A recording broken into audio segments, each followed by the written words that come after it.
안녕하십니까, 김동률입니다. 안녕하세요, 윤서영입니다. 오늘 만나고 싶은 사람에서 모실 분은요. 네. 이름 앞에 대한민국 최초라는 타이틀이 붙는 분입니다. 어느 분야 최초인가요? 네, 대한민국 최초로 바람의 힘에만 의지를 해서 209일간의 세계 일주라고 오신 분인데요. 해양모험가 김승진 선장 모시겠습니다. 어서 오세요. 안녕하세요. 반갑습니다. 안녕하세요. 반갑습니다. 소금 냄새가 진동을 하는 것 같습니다. 저는 굉장히 강인한 이미지를 상상했었는데 이렇게 막상 뵈니까 따뜻하고 또 푸근한 느낌도 드시는 것 같은데요. 자세한 이야기는 앉아서 나눠보도록 하시죠. 네, 앉으시죠. 감사합니다. 항해 거리 무려 41,900km, 항해 기간만 209일. 한국 최초로 단독, 무기항, 무원조 요트 세계 일주에 성공한 김승진 선장. 거대한 바다에 비하면 점이나 다름없는 작은 요트 한 척에 몸을 맡기고 홀로 지구 한 바퀴를 도는 대단한 모험. 누군가에겐 무모한 일로 치부될 수 있는 도전이지만 그가 요트를 타고 목숨을 걸며 도전한 이유는 무엇일까요? 만나고 싶은 사람, 해양모험가 김승진 선장과 함께합니다.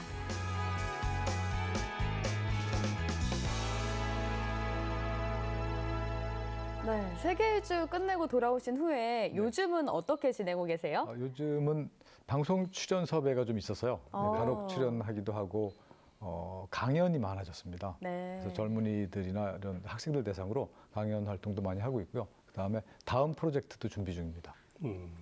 근데 이제 무기항, 무원조 요트로 세계 일주이지 않습니까? 네. 무기항, 무원조는 구체적으로 어떤 뜻입니까?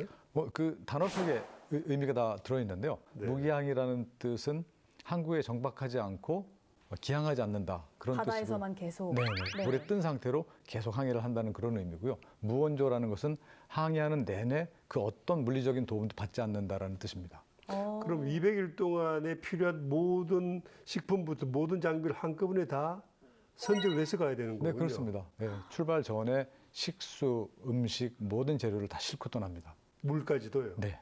항해한 거리가 얼마나 되십니까? 경로도 좀 더 붙여 설명해 주시죠.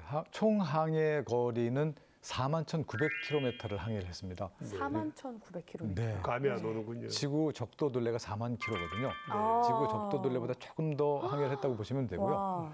경로는 충남 당진 외목마을을 출항해서 네. 일본 남단을 거쳐서요. 태평양을 동남쪽으로 횡단하게 됩니다. 뉴질랜드 해역을 지나서 남아메리카의 케이프혼이라는 곳을 지나고요. 그때부터 남극해 주변을 항해를 합니다. 그래서 케이프타운 아프리카에 네. 통과해서 인도양 중간쯤 왔을 때 북상을 하기 시작합니다. 그렇게 해서 동남아시아를 경유해서 한국으로 돌아오는 코스였습니다. 네, 저희가 이렇게 말로만 듣기엔 잘 와닿지 않아서 그 일주 하실 때 직접 찍으신 영상이 있다고 들었는데 그걸 네. 저희가 직접 준비를 했습니다. 한번 같이 보면서 나눠보실까요? 네. 네. 와, 저 이게 직접 찍으신 건가요? 네, 저 뒤쪽에 구름이요. 굉장히 큰 저기압이었어요. 저기 지금 어디입니까? 지금 태평양인데요. 네. 장비가 고장이 나서 지금 수리하고 있는 중입니다. 직접 수리까지 하셨어요. 네. 지금 저 옷을 다 입으신 건가요? 완전히 벗은 건가요? 반바지만 입고요. 아무도 안 보니까. 네네, 우통은 벗고 살고 있었고요. 정릉롤 아름답죠. 와, 이런 건 어떻게 찍으신 거예요? 이건 헬리캠으로 촬영된 겁니다. 헬리캠으로. 헬리를 네. 직접 띄우셔서. 네. 네. 지금 항해 일지 쓰시는 네, 건가요? 매일매일 항해 일기 쓰면서 기록하고요. 네, 이것은 이제 수리를 위해서 마스트 꼭대기에 올라가는 중인데요. 와. 사실은 한번 시도했다가 처음에는 실패했었어요. 그리고 이건 이제 두 번째 올라가서 성공한 거고요. 네. 올라오는 게 더 힘들고. 와, 정말 저기는 어디입니까? 망망대해네. 태평양입니다. 남태평양 쪽으로 내려갈 때 오, 돌고래다. 돌고래들은 돌고래 소리군요. 생각보다 자주 만납니다. 와. 네. 혼자 외로울 때 친구 같은 느낌도 들고. 이건 무풍에 하겠어요. 빠졌을 때인데요. 이제 다 접어놓고 지금 이제 잠시 소용을 즐기고 있는 때입니다. 무풍지대. 네. 네. 정말 바람이 전혀 없나요? 네. 그렇게 날아온 새들이 간혹 그 배를 방문하거든요. 네. 그러면 며칠씩 놀다가 그럽니다. 네. 이건 굉장히 그 바람이 약할 때 저는 큰 돛을 펼쳐서 바람을 주워 담아 가죠. 이것도 다시 무풍 빠졌을 때네요. 그 돛이 접혔을 때는 무풍지대. 이제 항해 못하고 표류하고 있는 중입니다. 네. 물이 정말 파란데요. 네. 이때는 바람이 좀 셌네요. 이거 남극해에서 만난 유빙인데요. 정말 엄청났습니다. 빙하군요. 네. 파도가 굉장히 이건 세네요. 태풍 속에서 항해하고 있을 때고요. 남아메리카의 최남단 케이폰을 통과할 때 영상입니다. 저게 또 유빙이죠. 유빙에서 떨어져 나온 얼음 조각들이 지금 줄을 지어서 이쪽으로 연결돼 있습니다. 저 아래까지 연결돼 있습니다. 항해도 항해지만 촬영도 녹록지 않았겠습니다. 네, 그래서 지금 셀카봉 들고 촬영하는 중이거든요. 지금 현재요? 네, 네. 이걸 못 겪는데 마침 그때 카메라가 돌지 않았어가지고 촬영. 파도 굉장히 높네요. 네. 저렇게 이제 주황색 천막을 설치한 이유는 남극해 내내 뒷바람을 받거든요. 그래서 비바람 들이치지 않게 이제 막아놓은 겁니다, 입구를. 그래서 이제 그 한국 영해에 들어왔을 때네요. 네. 이건 언제? 도착한 날입니다.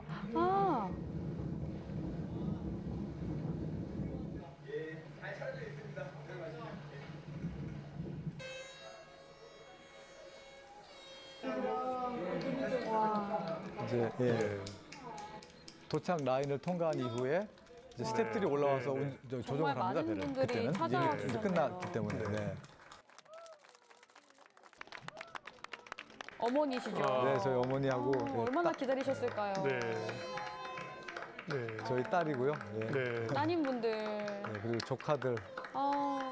마음이 아유. 뭉클하네요. 네. 네. 이렇게 일주를 하고 온 영상을 봤는데 이렇게 영상으로만 봐도 굉장히 저는 마음이 뭉클하고 그런데요. 중간에 저도 많은 괜히 일이 있었을 마음이 것 좀 같아요. 울컥해지네요. 다시 보니까. 네. 지금 눈시울이 젖었군요. 네, 네. 7개월 동안 바다를 혼자 누비셨잖아요. 보니까 항해 일지도 쓰고 그러신 것 같은데 혼자 지내는 시간이 많기 때문에 외로움도 좀 느끼셨을 것 같아요. 뭐 전혀 없는 건 아니지만 그렇게 많은 외로움은 느끼지는 않았고요. 그리고 항해를 하다 보면 그 자연의 아름다움도 있지만 많은 동물들이 찾아와요. 특히 남극해에서 제가 만난 그 엘바트로스라는 지구상에서 가장 큰 새라고 하죠. 날개 펼치면 3m가 넘는다고 합니다. 사람보다 예. 크네요. 그런 큰 새가 저를 계속 쫓아왔어요. 근데 그 새하고 정이 들어가지고 남극해 항해하는 2개월 반 동안 정말 외로움을 잊었던 것 같습니다. 알바트로스하고. 네. 네. 이제 외묵항에 돌아오실 때, 네. 뭐 이제 어머니하고 울고 그러지 않았습니까? 네. 딱 돌아와서 무사히 착륙했을 때 기분이 어땠습니까? 정말 아무 생각도 안 났던 것 같아요. 그때는 정말 내가 돌아왔는지 안 돌아왔는지조차도 구분 못할 정도로 이 마음이 좀 벅찼었고요. 그 육지에 내리면서 제 다리가 휘청했던 사실을 나중에 영상을 보고 알았습니다. 다리가 약해져서 그때 그냥 가족들 부둥켜 안고 그 재회의 기쁨을 나눈 것밖에는 기억나는 게 없는 것 같습니다.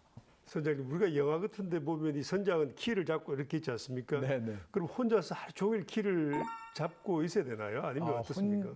혼자서 키를 잡고 있게 되면 항해가 불가능합니다. 네. 그리고 키를 잡고 있는 자체가 굉장한 노동이거든요. 네. 저희들 키를 잡아보면 몇 시간 버티기 어렵습니다. 그래서 모든 것은 자동 항해 장치에 의해서 자동으로 갑니다. 자동 항해 장치요? 네, 네. 그래서 그 바람이 변하거나 혹은 네. 방향을 변화시킬 때 그때만 잠시 조작을 하고 나머지는 자동에 맡깁니다. 그래도 우리가 뭐 마드로스 이런 해양 영화나 보면은 꼭 이 선장이 잡고 있지 않습니까? 그럼 그렇죠. 그거는 순전히 그냥 출발할 때만. 예, 출발하고 도착할 때 때만. 그리고 어떤 그 조작이 필요할 때가 있습니다. 네. 물론 뭐 전혀 없는 건 아니고요. 하루에도 몇 번씩 그런 일이 있는데요.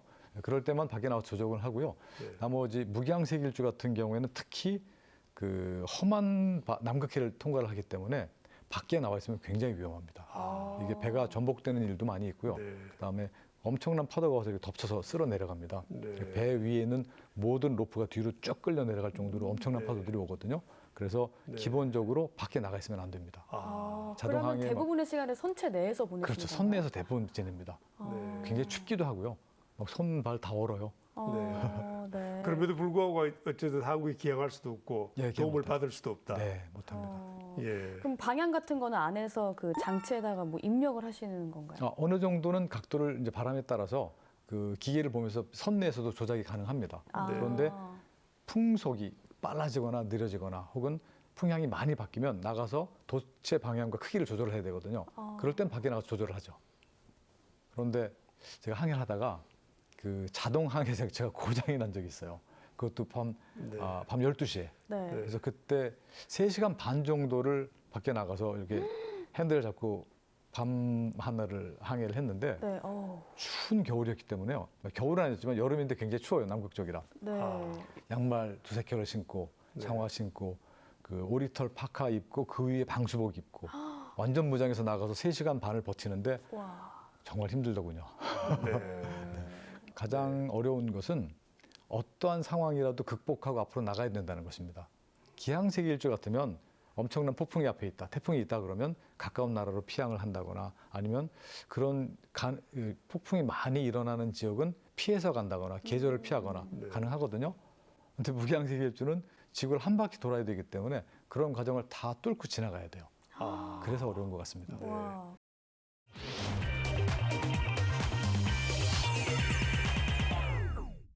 네, 이번에는 선장님의 인생에서 중요한 한순간을 담은 사진을 저희가 좀 크게 확대를 해서 가져와 봤습니다. 한번 같이 보실까요? 제가 올려보겠습니다. 네, 여러분의 사진인데 선장님은 어디 계신가요?